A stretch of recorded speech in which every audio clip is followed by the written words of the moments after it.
Hey, so today we are going to Harriet Tubman's childhood home and then the Underground Railroad Museum for Harriet Tubman, and we are just getting started. Rakesh is doing something on the car, always trying to fix things which are not even broken sometimes. So I'm really excited. If you have learned about the American history, then I'm pretty sure you know Harriet Tubman. She was very popular, and or if you've seen the movie Harriet, which I highly recommend, one of the most amazing movies that I have ever seen. So I'm really excited to go and see where this amazing woman is from. Bye bye, beautiful home. We'll be back in no time.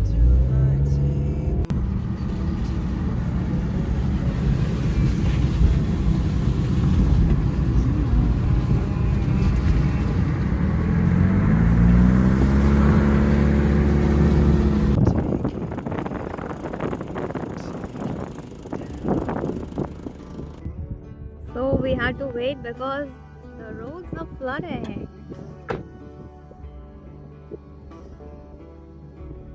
I am known for bringing Rakesh to places where there is something going on. Sometimes we also need rescue, so we are thinking, should we go or not? So we are deciding not to go any further because obviously the road is flooded. But we did come all the way to this tip to see the flooding.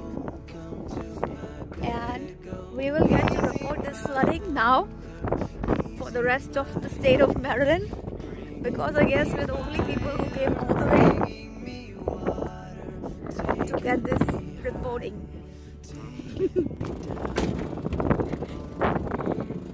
Rakesh is gonna drive sailor. Be careful, Rakesh, be careful.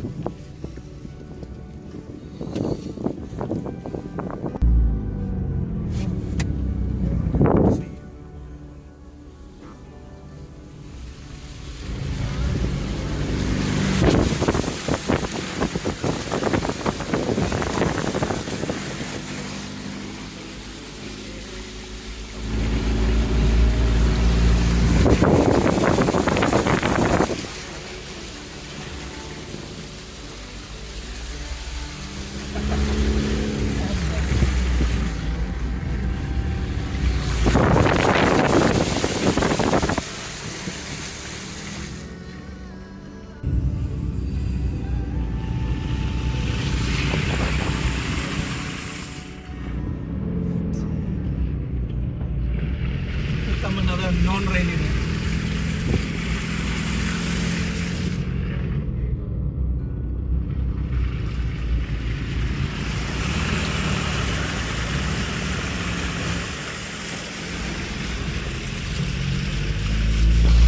So obviously we decided to not go further and turn around because Harriet Tubman does not actually the place where Harriet Tubman's house was supposed to be is just a site. It was not actually there. This was just my second spot, which was this wildlife refuge, and obviously we are looking at the wildlife refuge and driving through it, which is amazing. And there is another visitor center, something related to Harriet Tubman's Underground Railroad, where we're gonna go next. It's gonna be a little bit longer, about 10-20 miles extra. We're taking another route and going there.